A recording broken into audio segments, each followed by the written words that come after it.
If you like what you're hearing, put your money where your media is by supporting independent podcasts like this one. Go to lauraflanders.com/membership, and thank you.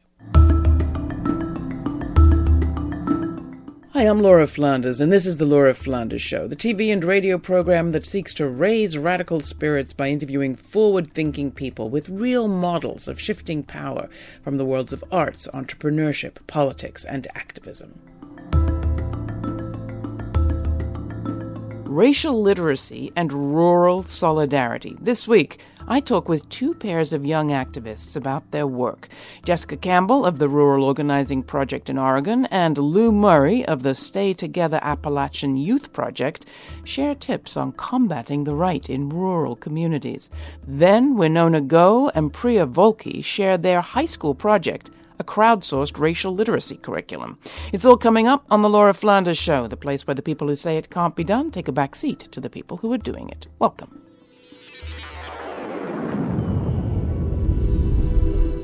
Jessica Campbell of the Rural Organizing Project in Oregon and Lou Murrey of the Stay Together Appalachian Youth Project may live thousands of miles apart, but their work brought them together to Whitakers, North Carolina last October, where they attended the Southern Movement Assemblies, a social justice gathering of activists mostly from the U.S. South. There they discovered they share a lot, among other things, the experience of fighting for, rather than fleeing, their country, home places. Here's Jess. There's just been so many similarities between rural Oregon and rural Appalachia, and it's really hard to kind of get to those similarities sometimes because Oregon is seen as this progressive utopia. It's not really understood just what it means to be living in rural Oregon with all this generational poverty that often goes unrecognized because we do have some specks of blue in the state. White supremacists coming into our community because they see these rural spaces like Oregon and Appalachia. They very much are seeing these spaces as spaces that they can occupy and like run people for office. They want our regions, our rural spaces, and so that work is really exciting that y'all are doing to like combat that, because I think it's been happening openly a little longer. You know, a bunch of fake cowboys came to Oregon to take over a bird sanctuary. They were really claiming that that land was theirs. And there was this whole narrative that really played out that was actually really damaging to the community. Like the community all this time later is still kind of irreparably damaged by it. This idea that people are in support of people taking over a refuge and taking over a community and threatening people who disagree with them and the folks who are opposed to it.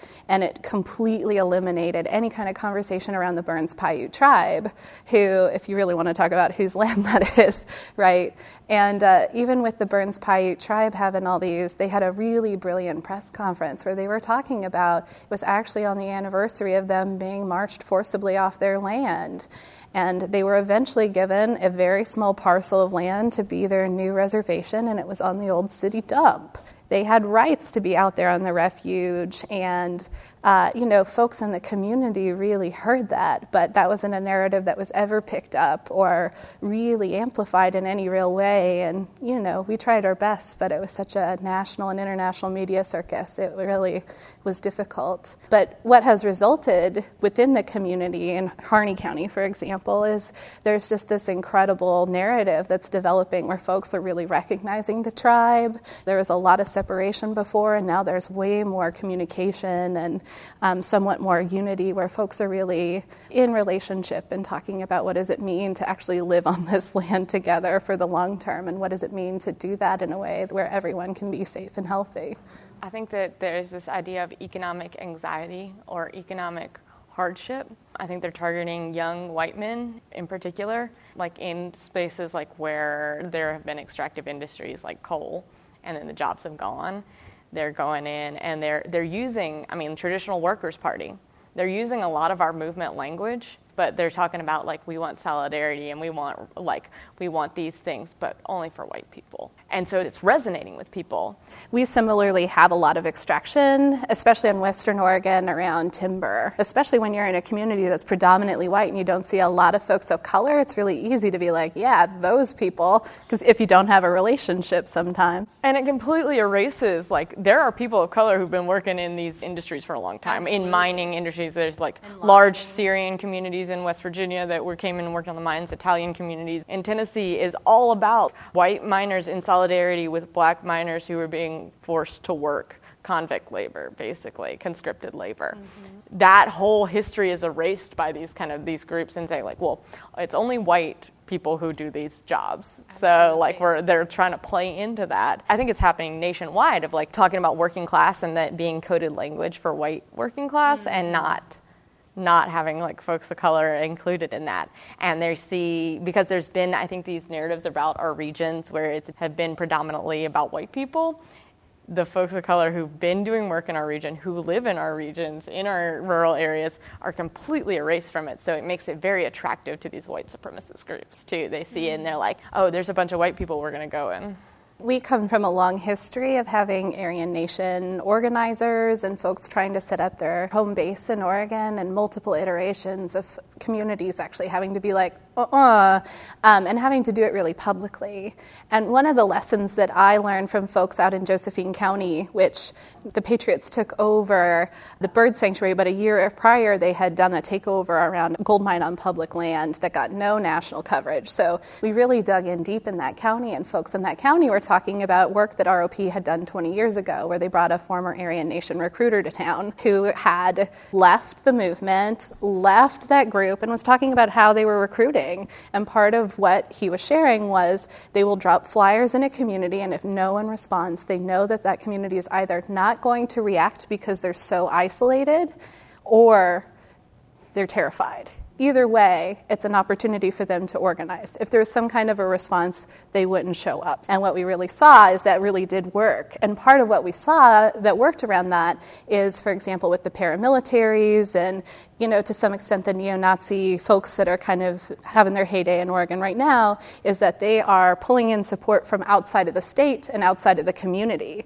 And they have a narrative for their people and for their movement, which is, we're going to go save these people. Yeah. And so the moment that the community's like, actually, we don't need saving, their narrative falls apart, and so they can't mobilize any more people and resources. But, Oregon was really settled by former Confederates who were fleeing, and so as soon as I got the opportunity to come out south, out to the real south, not out south, we're being called out south, I was immediately just drawn to the amount of movement history that is captured here, which is so very different than the Northwest. And the similarities were so rife. I mean, I could count just as many Confederate flags in rural Oregon as I could in rural Kentucky driving through the last few times I've been there. While we have struggles that are saved, there's also some really beautiful cultural ties that are like make our communities really special that are similar too. I noticed that when I was out in Oregon there was a lot of similarities. Like, oh, I know this ballad. Like, that's one I know from home. There's a lot of cultural music that's shared, like fiddle music and tunes, and like this kind of like the way we gather is really like that is like this really important connection. I think that's a rural thing in general, but I think there is like a connection between like if we had shared music and shared traditions around gathering spaces, gathering around music, and gathering around like food and like other things like that, which is cool. Especially in rural communities, no one's expendable. You need everyone you can get, which means that you are doing a lot of deep relationship building. Everything's really place-based. You're doing a lot of storytelling in order to figure out like what's going on. That kind of work is just very, very different than, any urban context I've seen, where there's just so much, like you disagree, well, great, go form your own group, adios, know. You're going to do that. Like I was with some folks who were like, you just don't talk to Trump. I was like, if I didn't work with Trump supporters, I wouldn't work with anybody. Like, I got to work with people who voted different than I did. That's part of the work. We may not vote for the same people, but we both want bail reform, and we both think this medical stuff is not working out. This like healthcare thing is not working out. Let's talk. We need schools that teach our kids. Like, there's just bottom lines. This is the Laura Flanders Show. I'm Laura. We're looking at the challenges and strategies that come into play when you're combating the right in rural America.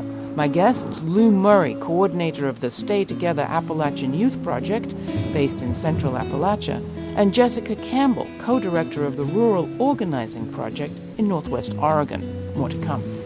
Dixieland, where I was born in, early on one frosty morning, look away, look away, look away, Dixieland.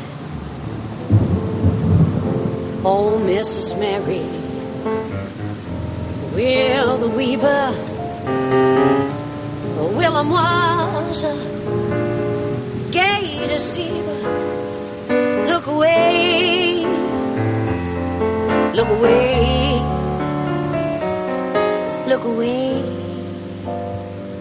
Dixieland. I wish I was in Dixie. Hooray, hooray, in Dixieland I'll take my stand to live. What's better than a good idea? How about 3 healthy, easy-to-make meal ideas coming directly to your door every week? I'm talking about HelloFresh, the meal kit delivery service. I had a chance to try it out recently, and I loved it. I like to cook, but with all I do every week, my repertoire gets pretty dull. HelloFresh came with everything I needed to make delicious meals I'd never have thought of. There are 3 different meal plans to choose from. I chose the vegetarian, and all the meals were yummy. Farro with lemon zucchini, Arisa sweet potato pockets, crispy artichoke, delish. The meals cooked up in less than half an hour, and with everything measured to size, there was no big mess to clean up. So there you have it, HelloFresh, a great idea in a recyclable brown paper bag that doubles as a tic-tac-toe board. You know we like good ideas on the Laura Flanders Show. HelloFresh is making a special offer to our listeners. For $30 off your first week of HelloFresh, visit HelloFresh.com and enter promo code Laura30. That's HelloFresh.com, promo code Laura30. And thanks.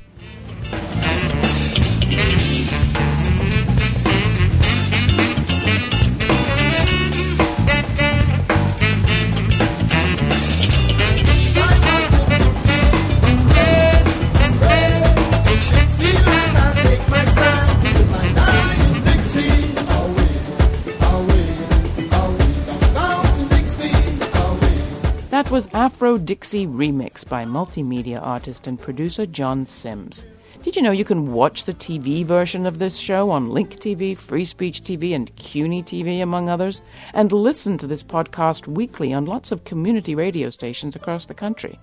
You can also go to lauraflanders.org and do it all for yourself on your own time. Become a member, and you'll also have access to extra special members-only info and additional content.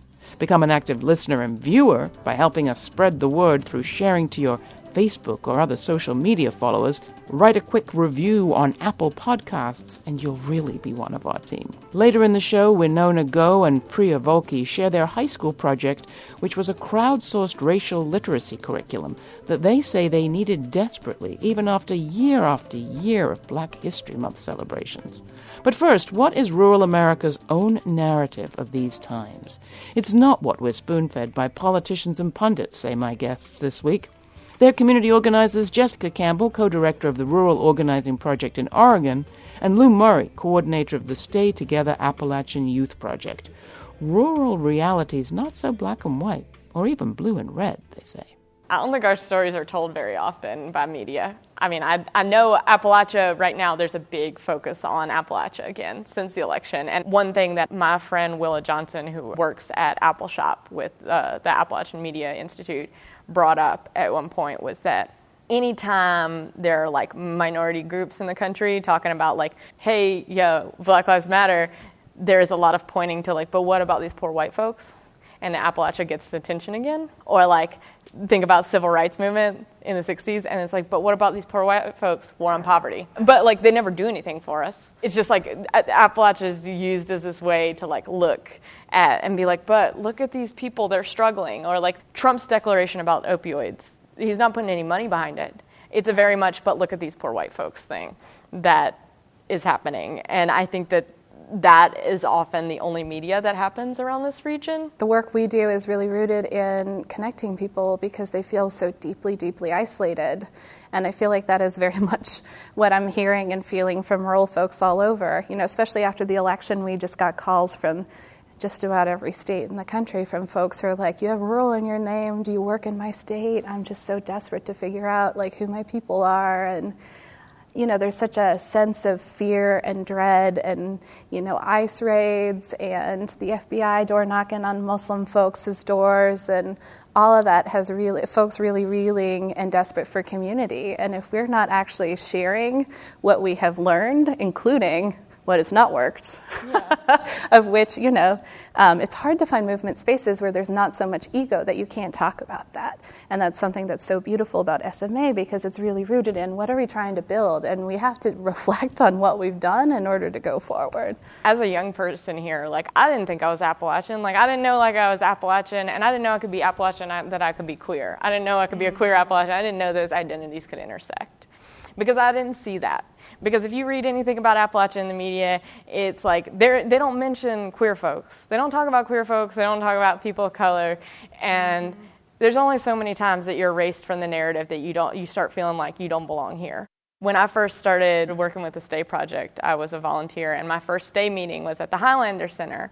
And I met these really wonderful people like Ash Henderson and Kendall Bilbrey, who opened up my whole world. And it was the first time I knew that you could be working on environmental issues and social justice issues, and that you could do them all at once. They were all connected, and I was like, well, duh, but here is an example of people doing it, and this is amazing, and it's happening here, in this space, in these mountains that I love. And that meeting grounded me in knowing that I could come home, because they were the first people that told me, you can come home.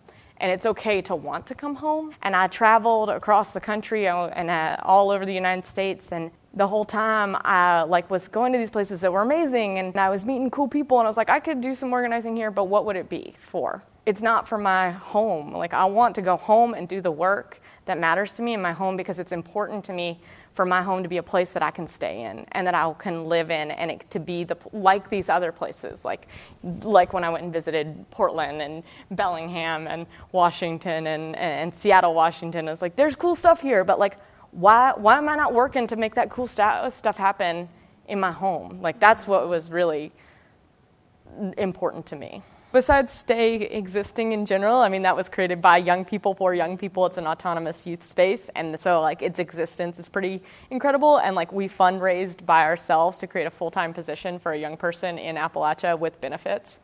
So that's an incredible thing that has allowed me to stay and allowed the person who had the job before me to stay, and it is set up to be something we can transition that to another young person in a short period of time. Another work involved with Stay has been involved with, but just in general, is the rural broadband work in East Tennessee. And basically, we started with this group, SEED, Sustainable and Equitable Agricultural Development, working on land issues. But we realized pretty quickly we couldn't do anything around economic development or land or anything because nobody had internet access. You can't bring economic development in if you don't have internet. In some places, we're working with a tower. In other places, we're working with electric cooperatives to provide internet access. And then other places, we're working with a small internet provider to meet up with another internet provider and provide for this one community that only has satellite internet. This is back in 2011.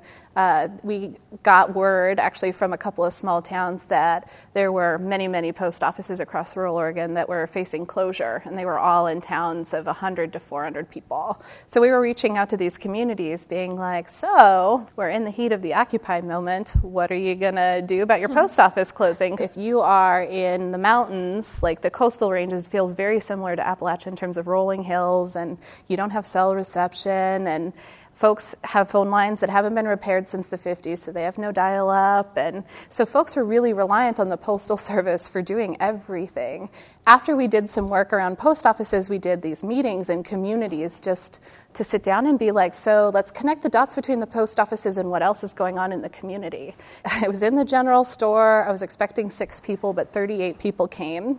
They said that there had never been a community meeting. Folks started naming that folks in the community couldn't actually afford to pick their kids up after school. And so they were coming home on the bus, and their grades were dropping because they didn't have any real access to internet. Folks barely had power, wasn't on reliably because they couldn't afford the bills, that kind of stuff. The general store was like, you don't have internet? We have high speed here. I don't know why. Seems like they ran it out here on their way out to the coast. And so we started problem solving. Well, what would it look like to get some computers in here? And the general store was like, anything that increases business, sure. So what we did is we have a nonprofit in Portland. It's called Free Geek, and they do refurbished computers. So we got a couple of refurbished computers and set them up in the Swiss Home General store. And so folks had access to these computers so they could go in there and do their homework. They could go in there, find housing, apply apply to jobs, the kind of things that people go to libraries in small towns for, but these were such small towns that they had lost every scrap of infrastructure. We had this community meeting where they were like, what if we had a newsletter? And the postmaster was like, well, I will deliver those. I'll put them in everyone's P.O. box. So everyone will have access to this newsletter that we print. Computers in a general store, it just opened everything up. Yeah, that's what I'm talking about. What does it actually mean to be in a community where you walk into town and you know everyone? And if you holler somewhere in town, someone's going to stop and help you. And frankly, the organizing that I was really raised in is just so intuitive to me, where folks really show up for each other, because that's what you do in communities. Like, folks are like fiercely independent, but also fiercely interdependent. And it's just really powerful when someone's in need. Folks really show up for each other. For more information on the Rural Organizing Project or the Stay Together Appalachian Youth Project, go to our website, lauraflanders.org. There you can also find my first interview with Jess Campbell, which took place just days after Donald Trump's election in 2016 at the Facing Race conference that year. Just search for Rural Organizing Project in our archives. Next, Winona Go and Priya Volke share their high school project, a crowdsourced racial literacy curriculum that went beyond anything they'd learned in school. When they were still high school seniors, Winona Go and Priya Volke set out to talk with people about race. Not what they'd learned in Black History Month or from TV or textbooks, but their personal experiences. They ended up creating what they call the Classroom Index.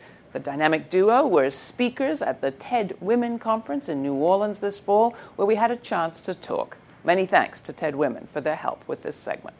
Growing up as two young women of color, race was a really part of our lives, right? And I think throughout almost all of our education, early education, middle school, first 2 years of high school, we never talked about race. And then sophomore year, after the summer of Eric Garner and Ferguson, was the first time that we ever talked about race in school. And I think for the two of us, it just prompted a lot of curiosity and this feeling like we had these experiences, but we really didn't know anything about race. So we started talking to all these random people in Princeton. We would literally go to Nassau Street, the downtown street in Princeton. We'd tap somebody on the shoulder. We'd be like, hey, do you have a story about race to share? We're two high school students putting together a collection of stories. And then we put it on our website, princetonchoose.org. You'd be surprised by how many people are actually willing to open up to us and have these deeply intimate conversations about their childhood, how race has played a role in their lives. And we feel like a lot of that has to do with because people don't have that opportunity otherwise throughout their whole lives. We didn't talk about race until high school. Mm-hmm. So it's kind of like releasing this burden off of their shoulders. We actually read some books like The K or Huck Finn, that right. talked about race and Black people, or we talked about historical events like slavery, Jim Crow, mm-hmm. that also talked about, oppression of Black people right. in America. But I feel like the thing is with books, it's this happened in this fiction world. And with right. history, it's this happened decades ago. So none of it's this is a problem today, right? Race today is not really a thing, and we never felt that. Right, none of it is put in a modern context. So part of the power of our stories, we feel is when you introduce them into the classroom and kids see a face. It could be their neighbor, someone in town they've seen before, someone who works at a store they like to shop in, and they suddenly feel this relevancy. You'd think we've talked to over 1,000 people, right? And interviewed them, and you'd think talking about race, it must be all the same thing, it must get old. But no, every single person we talk to, almost every single person, there's a new story, there's new experiences that we've never heard about before. So we're always learning. In Tahlequah, Oklahoma, again, we end up in the most random places by just luck, I feel sometimes. And we interviewed this student, Ayoka. She started talking about her personal experiences. We were completely blown away. She told us that she is one of the youngest speakers of the Cherokee language, and how, in her local area.